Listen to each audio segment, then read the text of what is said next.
taking a look at some 1/24,000 scale World War I naval miniatures from the Wartimes Journal.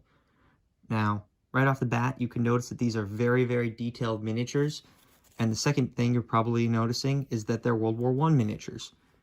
This is a big deal because, you see, there are not very many games out there that have World War I miniatures with them in the naval aspect.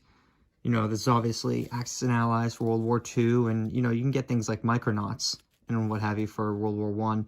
But in the world of 3D printing and that sort of thing, World War I naval miniatures aren't really all that popular for some reason. But Wartimes Journal has a pretty big catalog of offerings in that regard, and their quality, I have to say, is pretty outstanding. So this is my Hms Dreadnought that I have painted here, and I think it looks really, really nice. One thing you can sometimes get with these ships, if you get them in a certain material.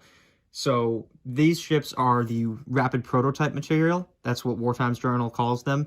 They're basically a hard plastic that is kind of clear when you get it. It looks very strange. You can look it up. They'll show you pictures of it. And they're pretty bendy. They're cheaper than the other material that they offer. But the big advantage to them is, again, that they're decently durable and they're not too expensive. However, sometimes, as you can kind of see, there is a little bit of warping on the bottom where the ship's hull will bend.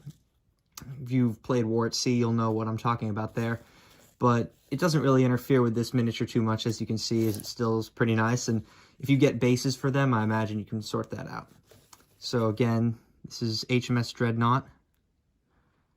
And moving on, we have the Invincible class of battle cruisers. Now, these were a little bit trickier to paint because, as you can see, you kind of had to get in between those turrets there on the deck. They look really nice.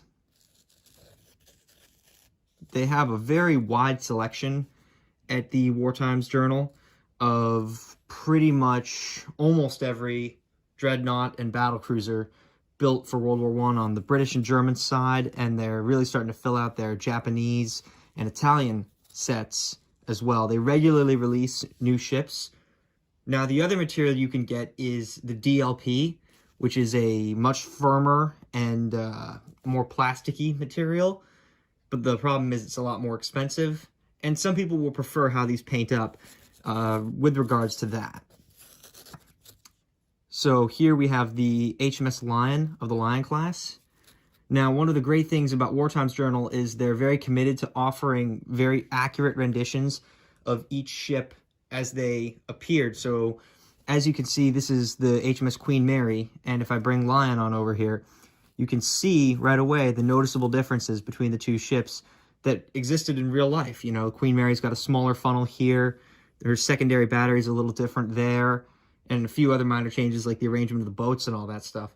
And they're very committed to that historical accuracy and detail. You can even get ships that are made for certain years so that you can simulate engagements as they would have taken place with the ships looking like they did in those years. You can see here with the HMS Invincible next to, sorry, that's the wrong ship, next to one of her sister ships. You can see that the sister ship here has the raised funnel, whereas Invincible does not. And she has some extra spotting platforms up on her tripod mast, and Invincible does not. So here you can take a look at, this is an Indefatigable class battlecruiser. Really nice. As you can see, some of the ships have torpedo nets and some of them don't. That's part of another choice you can have. They'll have a lot of different renditions of the ships. Some of them will have torpedo nets and some of them won't. So it's up to you to decide whether you want the rendition of the ship with or without torpedo nets. There's a wide range of customability.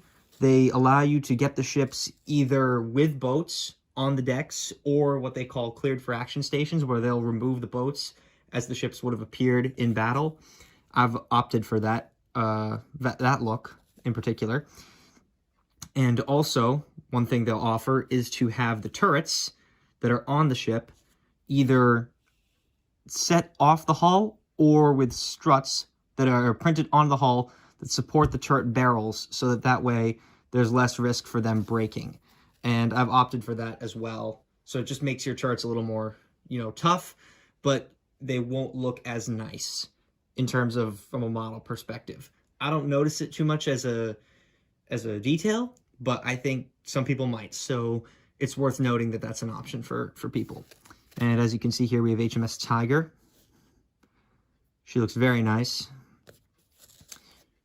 One final great thing about the War Times Journal is that you can select a wide array of scales, from their smallest being 1/3000th scale all the way up to their biggest, the 1/15,000th scale. And they have 1/18th and 1/24th in between those two. So again, you're getting a huge range of selection, wide degree of customability, and I can't stress enough, these ships paint up really, really nicely and work super well for World War I naval wargaming.